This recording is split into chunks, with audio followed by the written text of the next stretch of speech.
lógicas y arquitecturales a los cuales nosotros conocemos como displasia, ¿sí? Entonces a la metaplasia con los años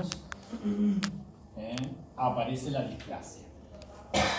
Y la displasia, bueno, la displasia puede ir desde leve, pasar por una displasia moderada hasta una displasia severa. Y terminar en ¿qué? ¿Carcinoma in situ? En un carcinoma in situ. ¿Sí? En un carcinoma in situ. Que ustedes, como ya saben, es una neoplasia maligna del ciclo epitelial que no atravesó la membrana basal. Eso es un carcinoma in situ. Bueno, y por supuesto, el paso siguiente es el carcinoma invasor. Esta es la secuencia de la historia natural de los efectos del humo del cigarrillo a nivel del epitelio respiratorio. ¿Sí? Profe, una vez que llegamos a la metaplasia escamosa y dejamos de fumar, Sí, la metaplasia escamosa tiene la particularidad de poder revertir. La displasia también, ustedes saben que la displasia también suele revertir. Pero también tienen que saber que cuando la persona deja de fumar, necesita más o menos 8 años para recuperar su epitelio respiratorio. Eso en primera instancia. Y segundo, si se generaron mutaciones, por más que revierta la lesión, el daño al ADN ya está hecho. ¿Sí? Digo esto porque uno generalmente asocia al cáncer de pulmón, cuando lo asocia al humo del cigarrillo, siempre van a ver que es, o es un fumador empedernido que fuma más de 3 o 4 atados por día, que eso es común de ver, o hace mucho tiempo que fuma, entonces ya pasó por todos los estadios y ya acumulación, múltiples mutaciones, ¿sí? O a veces pasa que el paciente dice, pero ¿cómo? Yo hace más de 10 años que dejé de fumar. No importa, no importa. Si en ese tiempo que fumó, ¿no es cierto?, se establecieron mutaciones, por ahí retrograda, en un principio, las lesiones que tienen capacidad de ser reversibles. Pero si las mutaciones se instalaron, es probable que en un futuro igual desarrolle el cáncer, porque las mutaciones fueron, ya se generaron, ¿no es cierto? Y es muy común que un paciente desarrolle un cáncer de pulmón a pesar de que hace 8 o 10 años que dejó de fumar. Eso es lo más común de ver. ¿Sí? Entonces, con respecto al humo del cigarrillo, no solo depende de la cantidad de cigarrillos por día que fume ese paciente, sino depende también de la forma, o sea, de la posibilidad de inhalar el humo profundamente. En general la mujer no es de inhalar tanto el humo como el hombre. La mujer fuma de canchera nomás y por ahí lo que hace es mantener el humo en la boca y lo larga. En general no tiende a inhalar profundamente el humo del cigarrillo, en general. Hay de todo en la evidencia, ¿no? Pero en general. El varón no tiende a inhalarlo, el humo del cigarrillo, profundamente. Eso también es un factor.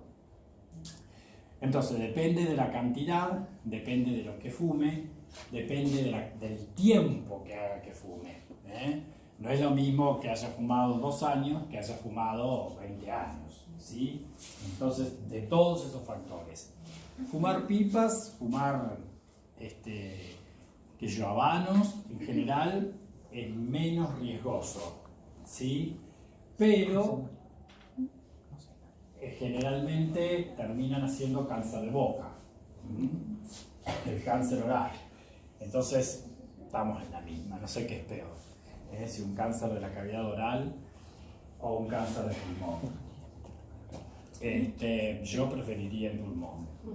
Ustedes no saben lo que es un cáncer de boca, es terrible. Y además hay muchas personas que fuman esos cigarrillos electrónicos que hay ahora, como el Beto Casella, que anda siempre con ese piquillo ahí que no sé qué, que larga como un vapor. Bueno, esos no están exentos ni de la adicción al tabaco porque contienen nicotina, entonces la adicción la adquieren igual. Y además tampoco es inocuo porque produce cáncer de boca. Eso queda todo en la boca. Y está bien, no es un humo con todas sus partículas, pero lo que aspira queda en la boca y produce daño en el epitelio oral. Profe, yo Sí. tengo una pregunta. Cuando nos referimos al humo del cigarrillo, ¿es al tabaco ese industrializado? El humo del cigarrillo, el tabaco. Pero si imaginariamente tenemos una plantita de tabaco nosotros y hacemos cigarrillos con ese tabaco, Es lo mismo. ¿es lo mismo? Es lo mismo. De hecho, es peor, ¿no es cierto? Esas personas que fuman cigarrillos armados, que no tienen filtro, es peor porque inhalan todas las partículas sin filtrar. Lo mismo pasa con los fumadores pasivos. Porque hay personas que dicen, no sé, yo nunca fumé, pero si estás en un ambiente, gracias a Dios ahora ya hace un tiempo está prohibido fumar en cualquier ambiente cerrado, pero yo me acuerdo en la facultad misma, así en una situación como esta, la gente podía fumar, no saben lo que era un aula, en 2 horas de clase con gente fumando, un asco. Está bien, eran salones inmensos con unas gradas, qué sé yo, por ahí pasaba más desapercibido, pero era terrible. Cuando uno iba a tomar algo o salía, o sea, todo el mundo fumaba en el lugar en donde estaba. Y esa inhalación constante, en tu casa o en tu lugar de trabajo, lo que sea, bueno, también tiene sus consecuencias porque el que inhala el humo del cigarrillo de otro, lo inhala sin filtrar. ¿Sí? Entonces no tiene ni siquiera la posibilidad de por lo menos filtrar un poco de esas partículas que contiene el humo, ¿no? Profe, disculpe, sí. ¿el cigarrillo armado que no tenga los químicos como el alquitrán y todo eso también es peor? No, es que el humo del cigarrillo tiene todo eso. Tiene todo eso. El tema es que, bueno, el armado no tiene filtro, entonces vos no... Se pueden comprar filtro. Sí, bueno, se puede poner. Y se puede poner filtro, digamos. Bueno, se puede poner, pero hay mucha gente que lo fuma así, arma un cigarrillito y lo aplasta en la puntita y fuma. Bueno, no vamos a entrar en discusiones, lo que hay que hacer es no fumar. Chao. Es un factor que lo podemos evitar totalmente porque además uno tiende a asociar al humo del cigarrillo con el cáncer de pulmón, pero el humo del cigarrillo produce cáncer del cuello uterino, de la vejiga, del esófago, de la boca, del páncreas, del pulmón, atrofia los testículos, etcétera, etcétera, etcétera. O sea, es un factor de riesgo cardiovascular, o sea, no tiene ninguna cosa buena, ninguna. ¿Y es lo mismo, profe, el humo que quemes? O sea, quiero decir, lo que estés quemando en el contenido del cigarrillo, eso quiero decir. ¿Es lo mismo decir fumar tabaco que otra cosa? Pero es que no quemas nada, porque lo que inhalás es el humo. Claro, a ver. Se quema el tabaco en sí, pero lo que vos inhalás... Pero si no es tabaco, no está fumando. No, por eso yo dije hace un ratito, depende no solamente del tiempo, de la cantidad, sino de qué fume. Está bien, no es lo mismo, pero la marihuana ustedes saben que también tiene otros efectos que son sumamente contraproducentes. No tiene nada bueno la marihuana. Por más que le hagan mucha propaganda, no tiene nada bueno. Nada bueno, así que dejen de fumar.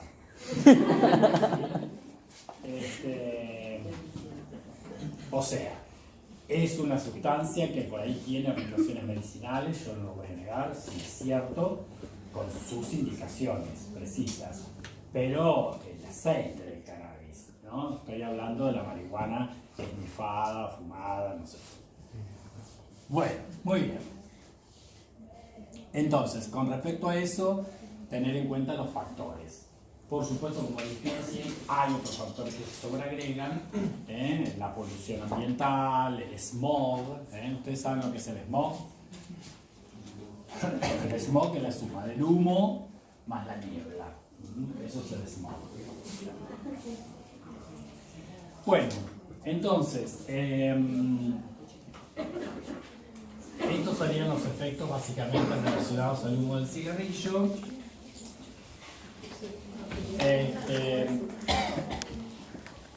Y bueno, hasta el 2004 más o menos nosotros usamos siempre la clasificación de la OMS, que los dividía así a grandes rasgos, que ya ni la voy a nombrar porque esa clasificación no se usa más.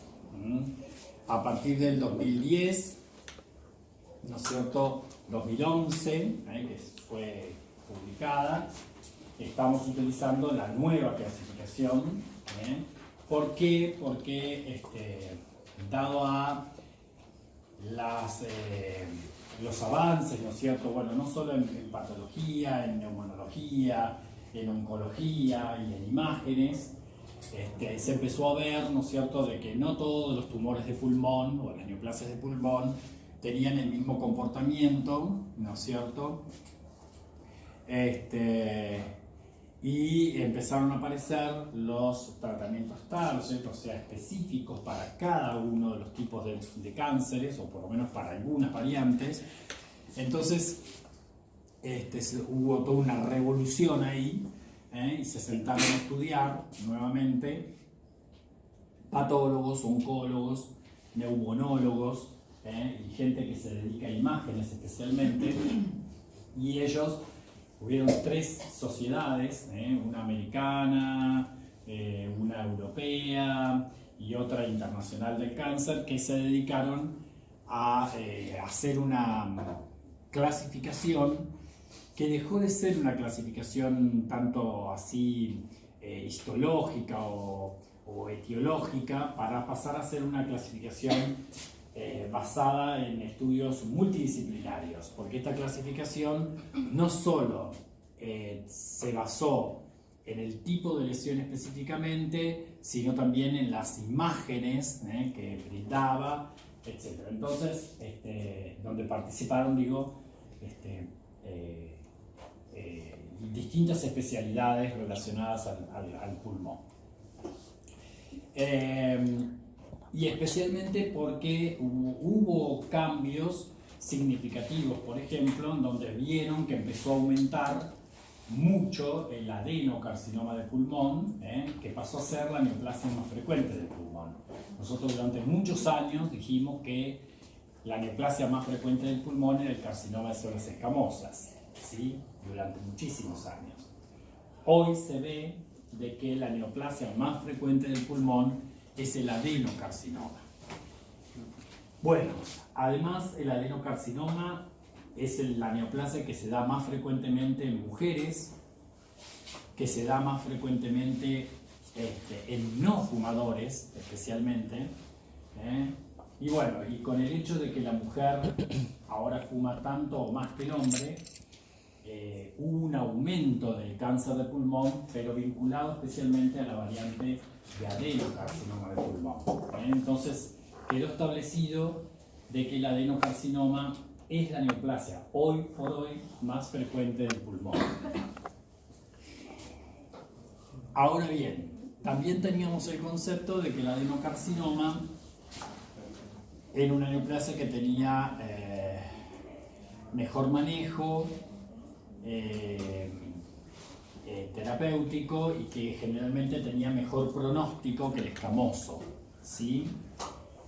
Pero después se vio de que evidentemente no todos los adenocarcinomas tienen el mismo pronóstico, ¿no es cierto?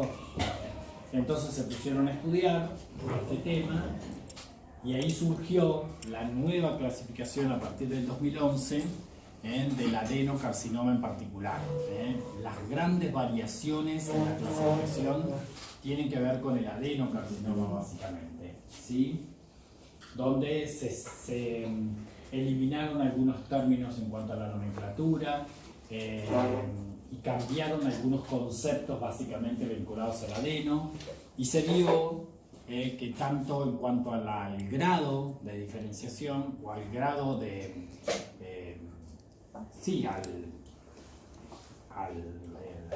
riesgo que tienen estos tumores cambiaba, era diferente una variante que otra, era diferente una variante que otra. Hay algunos que son de bajo grado, hay otros adenocarcinomas que son de grado intermedio y hay otras lesiones de adenocarcinomas que son de alto grado. Entonces ahí cambió todo porque no es lo mismo tener un adenocarcinoma que otro adenocarcinoma. Antes metíamos al adenocarcinoma todos en la misma bolsa. Ya, bueno, tiene un adenocarcinoma, entonces esto se trata así y tiene tal pronóstico y en general es mejor.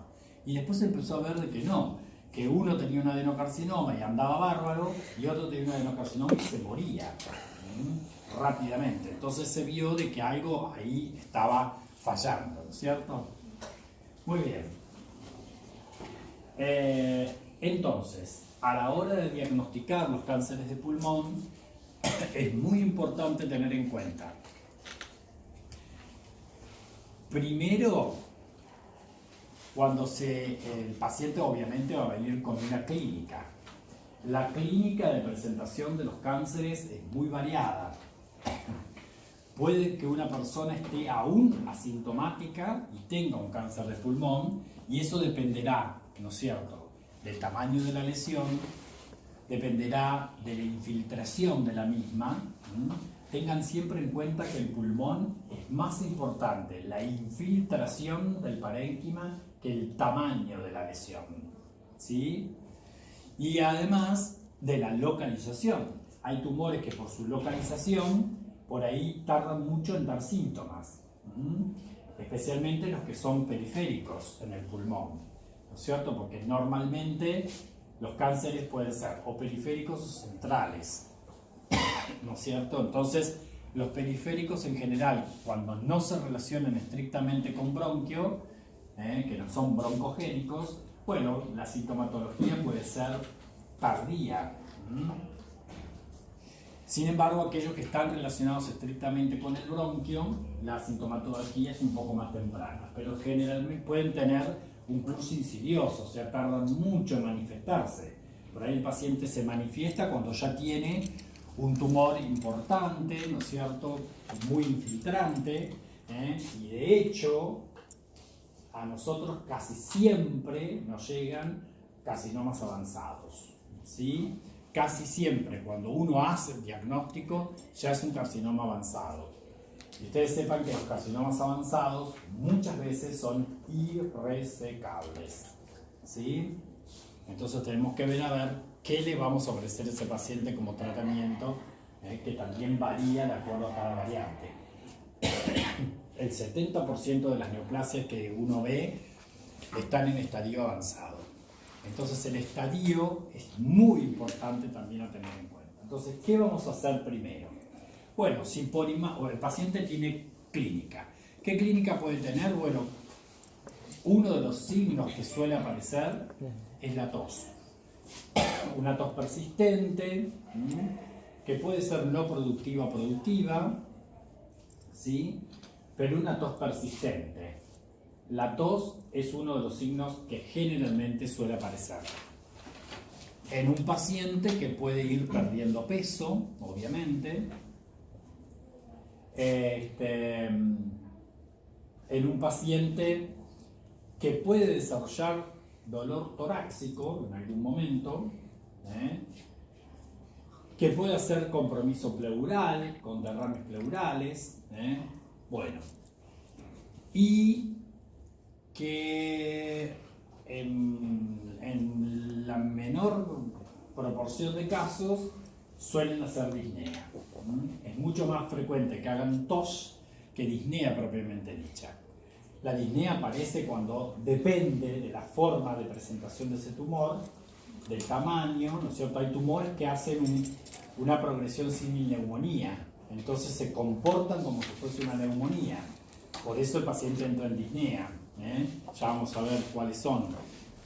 Entonces depende mucho de la infiltración, depende mucho del tamaño, depende mucho de la localización del tumor, la clínica. Si tiene clínica y el paciente consulta, puede tener hemoptisis, por ejemplo, el paciente, ¿no es cierto? Un sangrado por vía respiratoria puede pasar. Tos con sangre, con hilitos de sangre. Si tiene clínica el paciente consulta, repito, lo más probable es que haya pasado ya mucho tiempo, por lo tanto es muy probable que llegue en un estadio avanzado. Bueno, entre otras cosas, obviamente siempre hacemos imágenes. Está bien, la radiología simple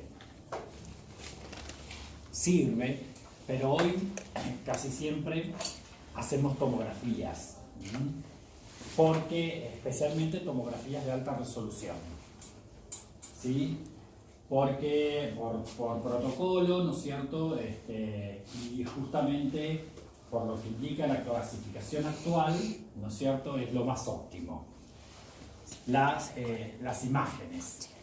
Bueno, supongamos que vemos una imagen que nos hace sospechar de una proliferación neoplásica en el pulmón. Entonces, procedemos a hacer ¿qué?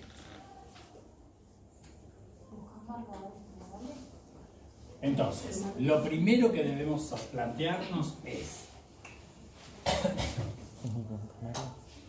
¿es neoplasia o no? Es la primera pregunta que nos tenemos que hacer. Para esto, ¿qué tenemos que hacer? Una biopsia. Bueno, o se pueden hacer estudios citológicos, ¿no es cierto? El esputo no es el estudio más óptimo para estudiar esto. Podría ser positivo en el caso de tumores ciliares o biliares en relación al bronquio. Podríamos estudiar derrames pleurales, líquidos pleurales, si es que él tomó contacto e infiltró la pleura y hace derrames pleurales. O sea, podemos hacer citología. Citología. Y si no, citología positiva, o si no, obviamente, biopsia. La biopsia debe ser adecuada, ¿no es cierto? Y bueno, y eso dependerá de la imagen. Porque si yo tengo una neoplasia periiliar, que veo que la imagen está rodeando el ilio del pulmón, ¿cómo hacemos la biopsia? Tiene que ser periférico, tiene que ser. O sea, si yo tengo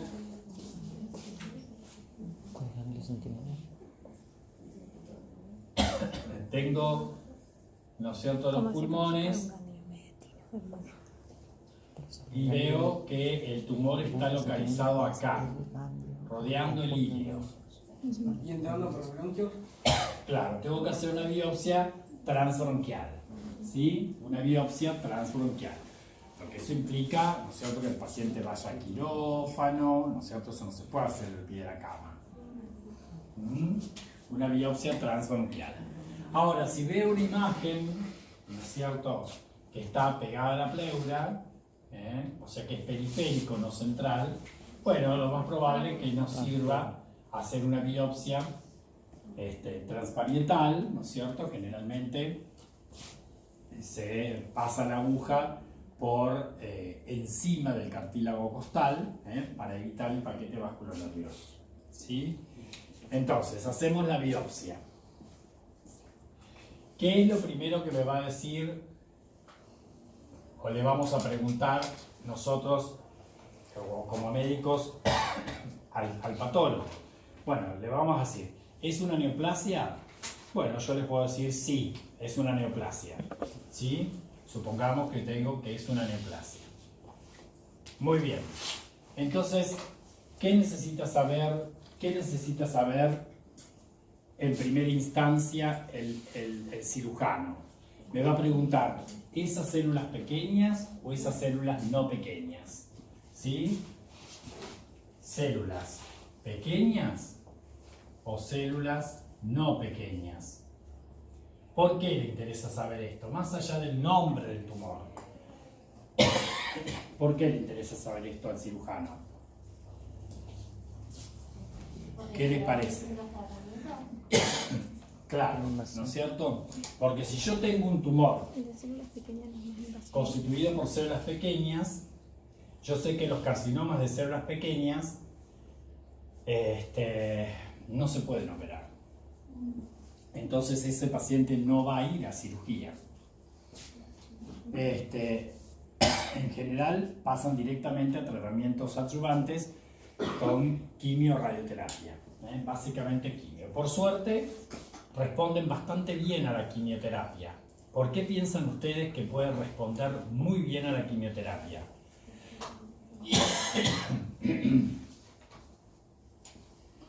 Bueno, porque los carcinomas de células pequeñas son muy celulares, tienen un crecimiento rápido, con altísimas chances de haber dado metástasis rápidamente, y es muy celular.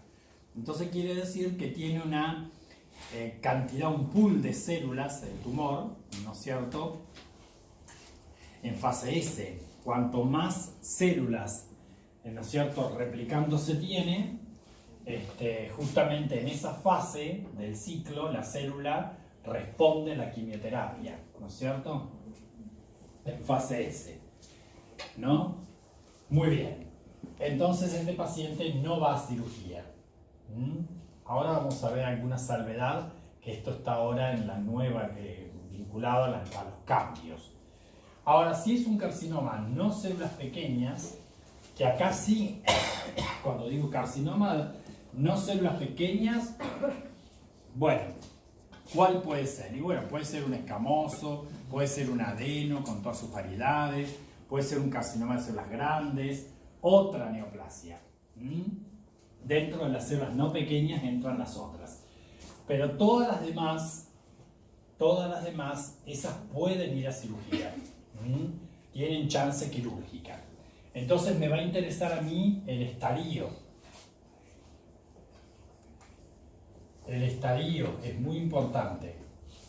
Así como les dije, si es esto, células pequeñas, no va a cirugía, células no pequeñas, puede ir a cirugía, más allá de que pueda necesitar tratamiento adyuvante, o sea, radioquimioterapia agregada, pero es muy probable que se haga la resección de la masa, la segmentectomía o la lobectomía o la neumanectomía, ¿no es cierto? Uno le saca o el pulmón entero, un segmento o un lóbulo, depende del tamaño y la localización del tumor, ¿no? Pero estos tienen chance quirúrgica. Y es muy importante el estadio. Ahora se dice que, como yo les dije, más del 70% de los tumores llegan en estadio avanzado. Pero a pesar de ser células pequeñas, si fuese un estadio temprano, que es raro, células pequeñas en estadio temprano tiene chances quirúrgicas, solo en estadio temprano. Lo que pasa es que células pequeñas casi nunca llegan en estadio temprano. Si uno tuviera la suerte de pescar células pequeñas en estadio temprano, ese paciente tendría una chance quirúrgica, cosa que no se ve casi nunca, ¿sí? Por eso directamente decimos que el célula pequeña no tiene chance quirúrgica, ¿sí? Pero sepan que el estadio es muy importante, ¿sí? Muy bien, salvo esa salvedad, ¿no es cierto?, de un pequeñas en estadio temprano, el pequeñas no tiene chance quirúrgica. Muy bien, una vez, entonces, si esto es a células no pequeñas, bueno, ahí sí, ¿no es cierto?, yo lo que tengo que hacer, si esto es célula no pequeña, sí o sí, tengo que saber si es escamoso o adeno. Sí o sí. No se nos permite más poner carcinoma indiferenciado, o sea, no sé lo que es, porque si yo pongo carcinoma indiferenciado del pulmón, quiere decir que es una neoplasia maligna de estirpe epitelial que no sé si tiene diferenciación escamosa o adenocarcinoma. Ahora hay que hacer todo lo imposible para seleccionar si eso es un escamoso o un adeno. sí o sí, ¿sí? Entonces el quinto paso es saber si esto es escamoso versus adeno. ¿Sí? Adenocarcinoma. Muy bien. Supongamos que es adeno, que dijimos además que era el tumor más frecuente hoy por hoy. Bueno, si es un adenocarcinoma, sí o sí tengo que saber cuál es la variante.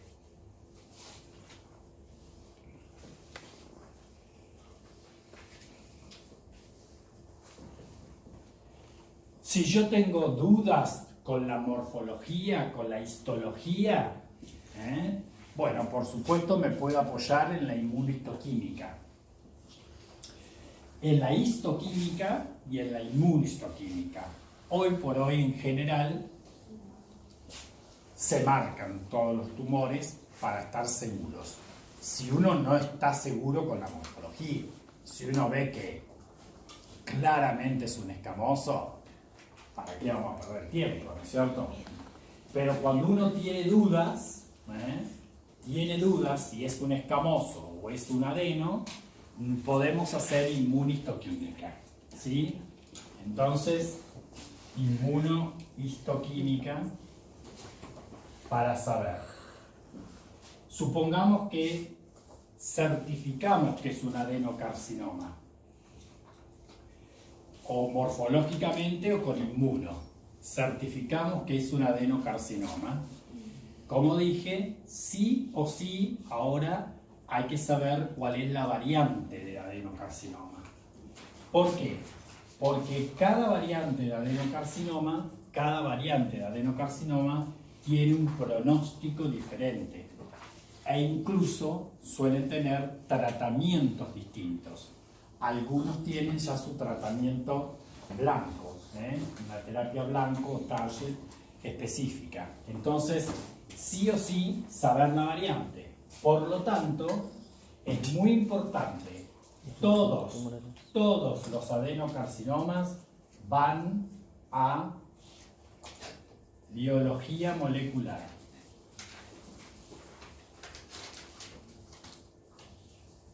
¿Sí? Todos los adenocarcinomas van a biología molecular y eso es por el tratamiento, por la terapéutica. Porque, por ejemplo, ahí buscamos mutaciones de RAS, buscamos, por ejemplo, la del receptor del factor de crecimiento epidérmico, ALK, todas esas mutaciones se buscan, porque contra esas expresiones moleculares hay tratamientos específicos, ¿sí?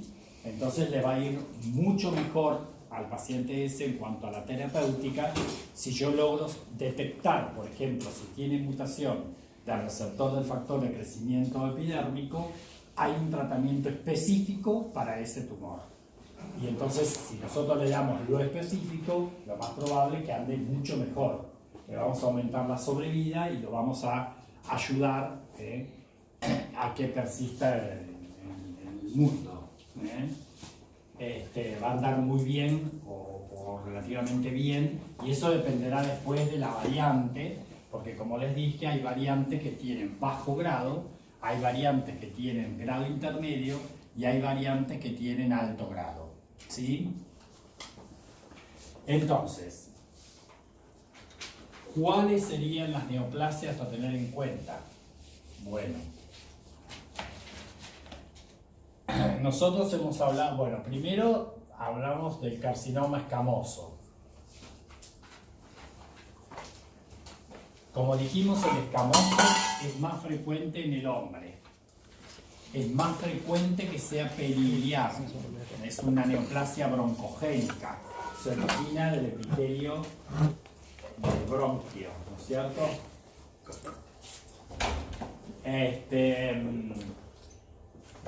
Es una neoplasia que tiene distintos grados de diferenciación. Como saben ustedes, los escamosos pueden ser bien diferenciados, moderadamente diferenciados o pobremente diferenciados. ¿Sí?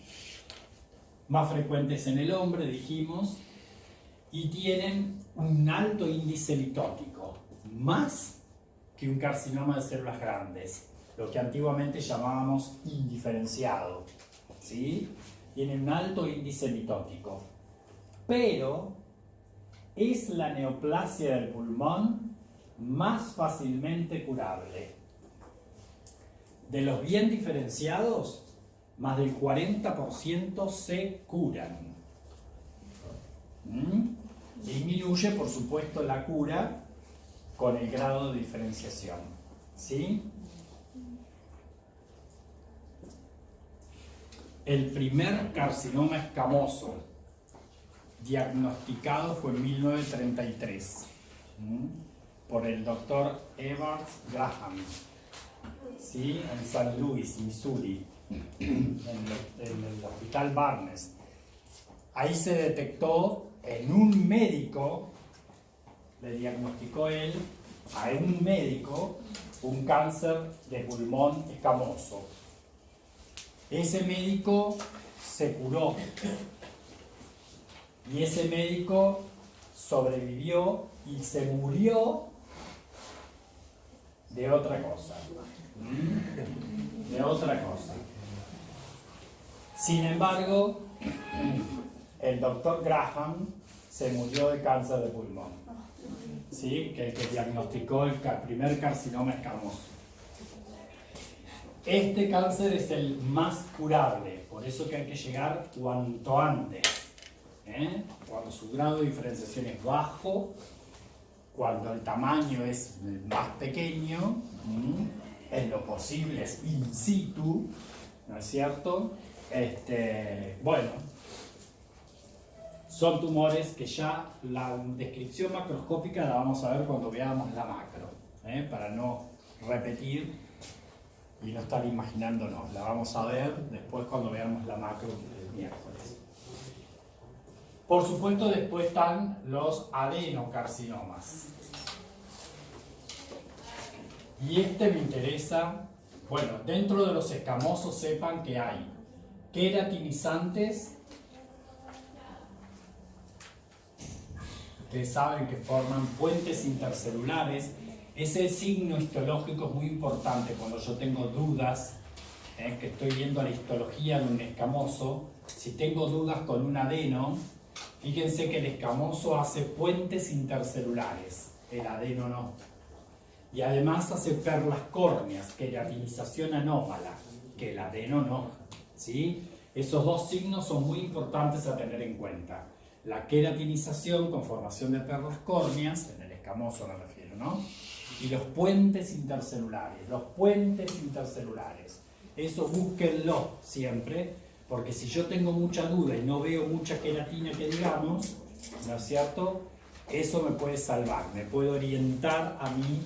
Y la naranjofilia, o sea, células anaranjadas, como disqueratóxicas, eso también me hace pensar en escamoso. Bueno, y el adeno, bueno, decíamos queratinizantes, no queratinizantes y basaloides. Tiene muy mal pronóstico cuando es de la variante basaloide. ¿Sí? Son como nidos con empalizadas periféricas, se parece mucho al carcinoma vasocelular de la piel. Ahora sí vamos a entrar en lo que se conoce como adenocarcinoma. Sepan que las lesiones,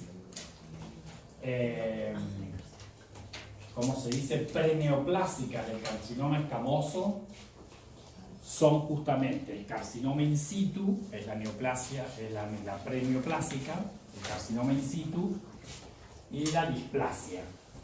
La displasia escamosa, la displasia de alto grado. ¿Sí? Displasia de alto grado, podemos ver, previo al cáncer, o carcinoma in situ, previo al cáncer invasor. ¿Sí? Como lesiones preneoplásicas. Vamos ahora sí al adenocarcinoma. El adenocarcinoma se clasifica de la siguiente manera. Esta es la clasificación 2011, la última clasificación de adenocarcinomas, que no figura en el libro. ¿Sí? Te lo digo por si acaso. Vamos a tener primero las lesiones preinvasoras, ¿sí?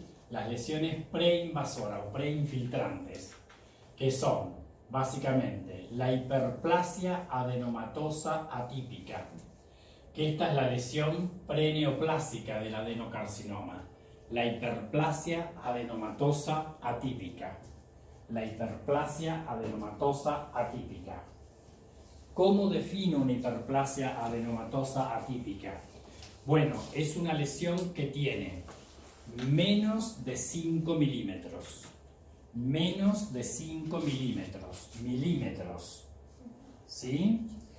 Leve atipía celular en células que tapizan los espacios alveolares. ¿Me van siguiendo? Si yo veo los alvéolos, las células que tapizan el alvéolo, que son los neumonocitos, ¿no es cierto?, tipo 1 o tipo 2. Los neumonocitos tipo 1 son planos. Esos son los que no proliferan.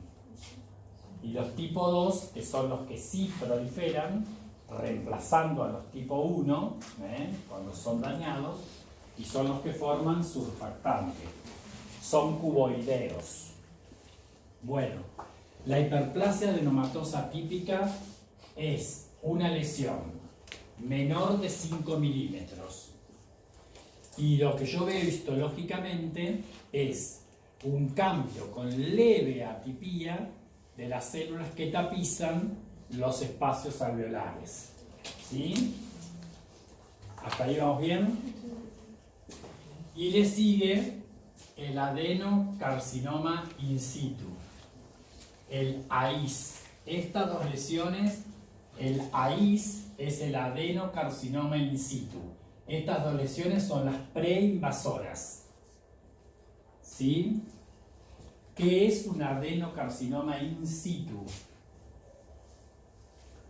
Bueno, es una lesión que tiene menos de 3 centímetros.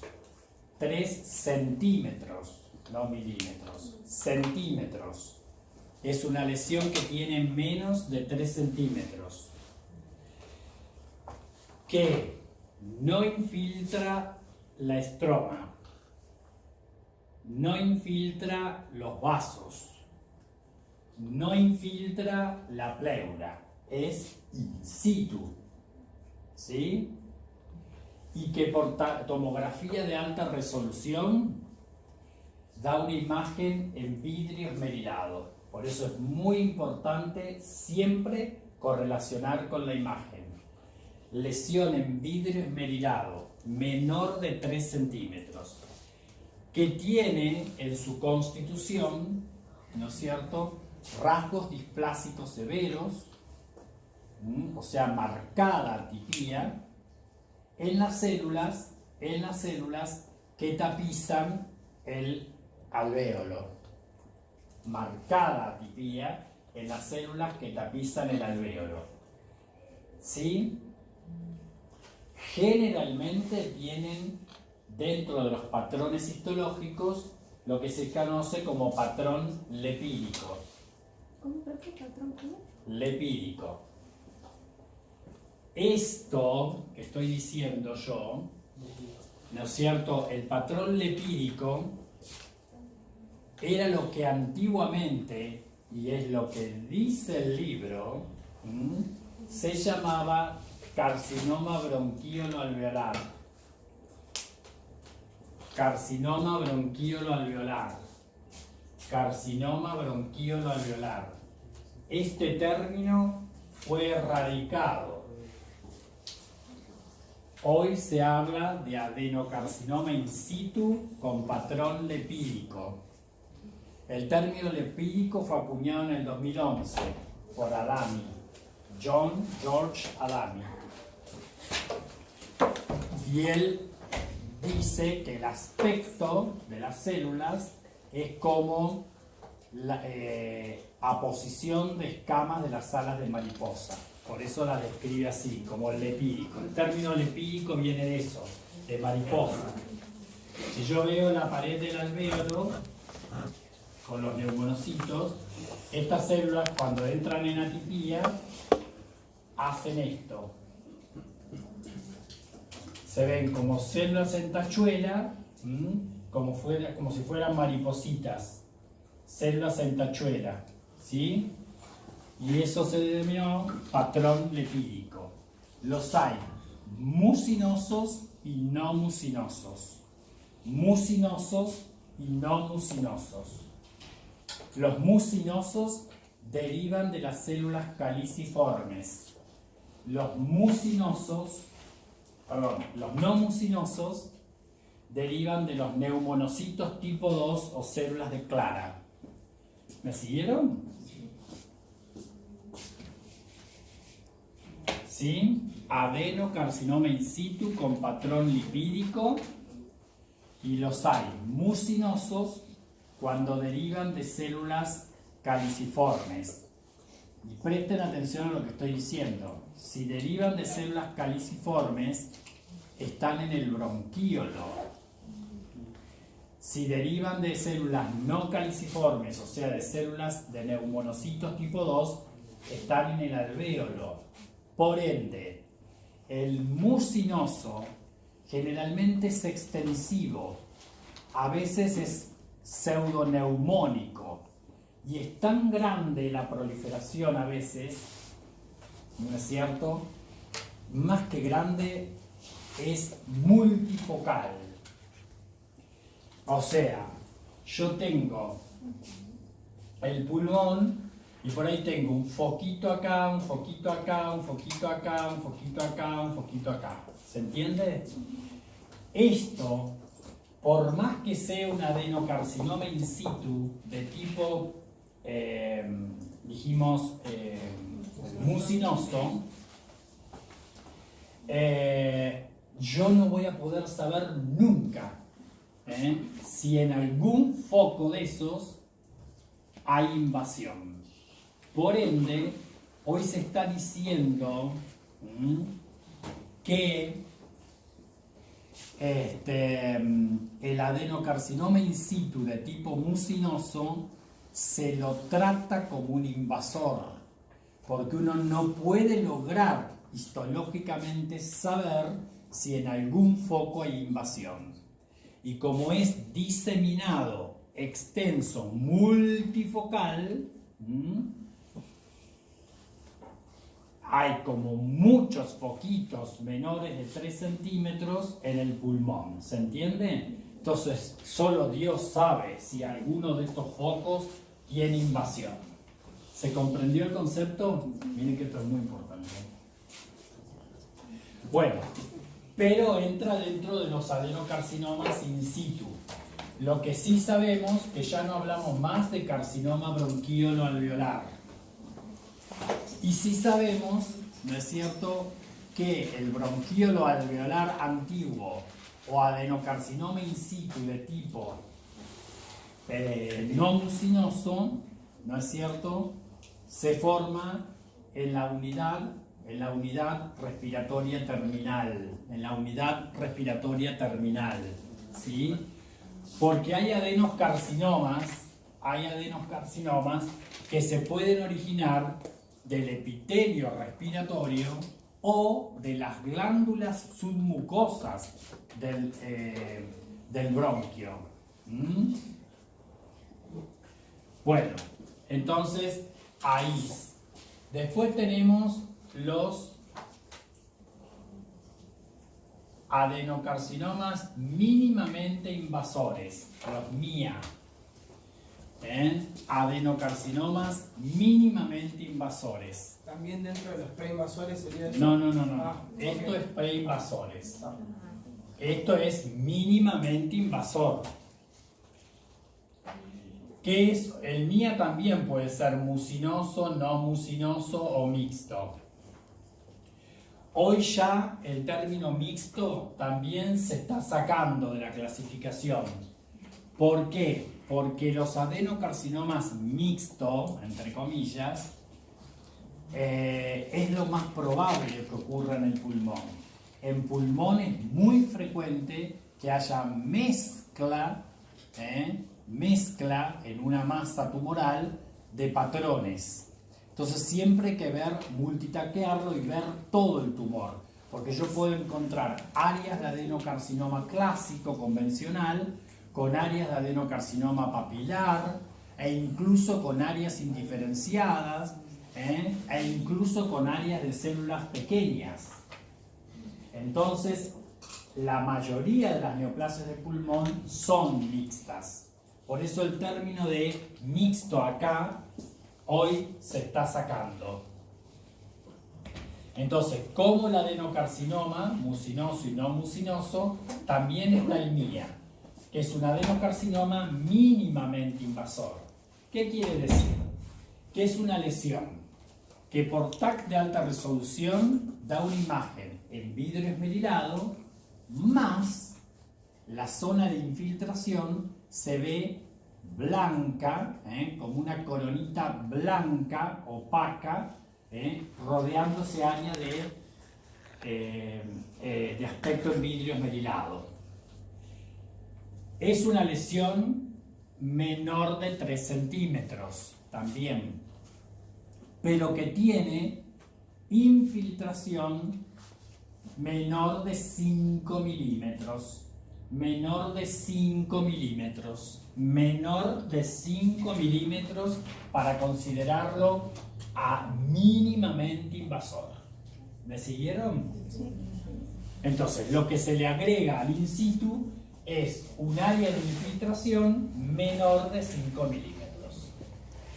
Y ese área de infiltración en la TAC de alta resolución se ve blanca, no en vidrio esmerilado como el resto de la lesión. Para luego sí meter los carcinomas invasores propiamente dichos. Ahora, cuando yo digo que el carcinoma es invasor, como les dije, tengo que saber los patrones. Sí o sí, patrones. Los patrones son lepídico, pero invasor me estoy refiriendo, ¿no? Lepídico, papilar, acinar, sólido, micropapilar y uno último que se detectó hace poco, que es el cribiforme. Entonces, el lepídico, el papilar, el acinar tienen grado intermedio.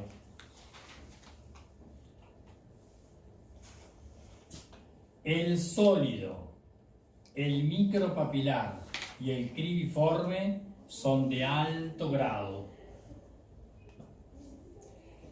¿Qué es un adenocarcinoma de bajo grado? Y bueno, un in situ no mucinoso o un MIA no mucinoso. Porque el adenocarcinoma, cuando es mucinoso, dijo la muda, ¿sí? Ya eso es de alto grado, ¿sí? Por supuesto que hay algunos patrones ahora que se están considerando nuevos, como el entérico, el fetal, el cistadenocarcinoma, etc. Bueno, por ustedes no les conocer. ¿Sí? Pero sepan entonces cuáles son los patrones. Estos patrones sí recuérdenlos. Pero claro, esta es la nueva clasificación 2011 del cáncer del adenocarcinoma de pulmón. Después tenemos los carcinomas de células pequeñas. Los carcinomas de células pequeñas son neoplasias neuroendocrinas. ¿Dentro del invasor o...? No, bueno. Estoy hablando ahora de otra cosa. Salimos del adeno. Otra variante, como el escamoso y el adeno, es el células pequeñas. que dijimos que tiene alta relación con el tabaco, más frecuente en la mujer.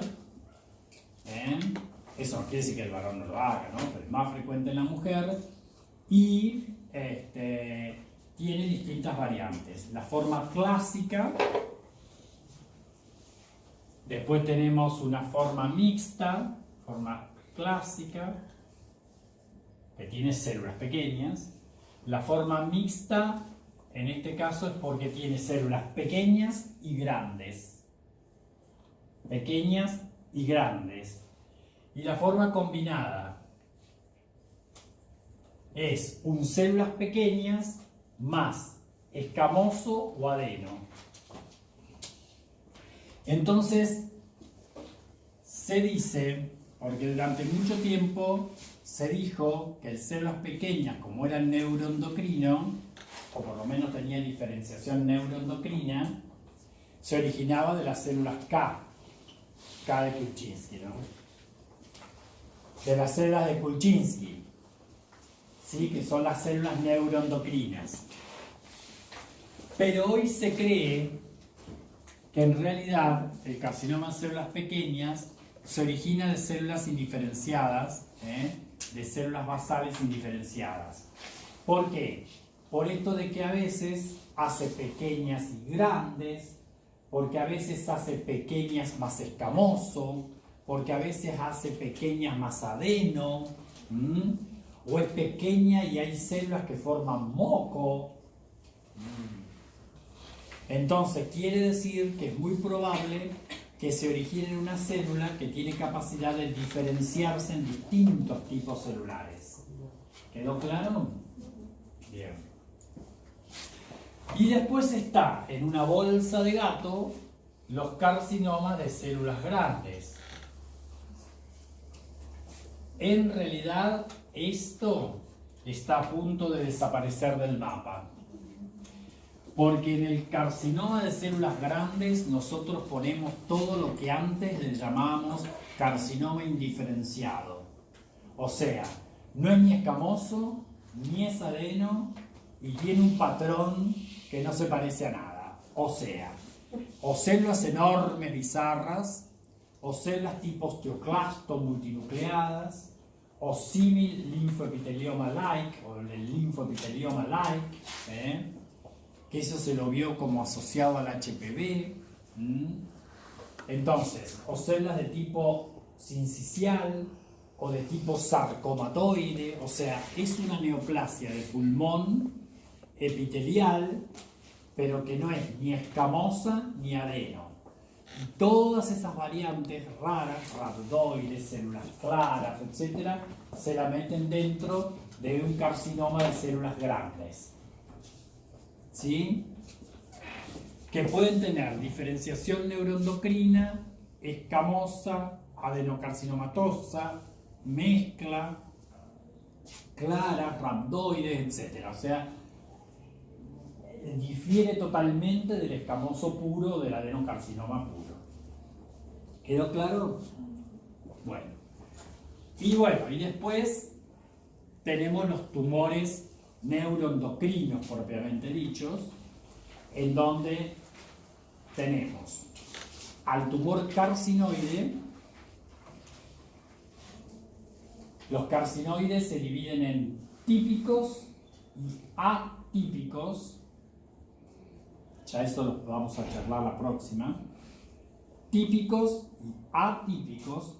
Y los típicos pueden ser centrales o periféricos. ¿Me van siguiendo? Entonces, los neuroendocrinos son carcinoides típicos, centrales y periféricos, y carcinoides atípicos. A los que le vamos a agregar los carcinomas neuroendocrinos de células grandes, los adenocarcinomas con diferenciación neuroendocrina. Perdón, profe, ¿eso en los atípicos o...? No, dentro de los neuroendocrinos. ¿Cómo era el último? Con diferenciación neuroendocrina. Y el carcinoma de células pequeñas. tenemos tumor carcinoide típico, central y periférico, y el atípico. Después tenemos un carcinoma neuroendocrino, las células grandes. Después tenemos los adenocarcinomas con diferenciación neuroendocrina, que hacen un patrón como organoide. Y después tenemos los carcinomas de células pequeñas, que son neuroendocrinos, dentro de los neuroendocrinos. Que acá los separamos porque esta es una variante especial, el carcinoma de células pequeñas, porque tiene connotaciones totalmente diferentes al resto de los tumores del pulmón. ¿Me siguieron? Sí. ¿Profe, hay algunos que tengan más probabilidad de hacer metástasis que otros? Sí, los carcinomas de células pequeñas tienen altas chances, ¿no es cierto?, de dar metástasis tempranas, a diferencia de los otros tumores, que generalmente las metástasis son más tardías. Bueno, vamos a ver qué hora es. Profe, ¿y hay algún índice más? 11:25. De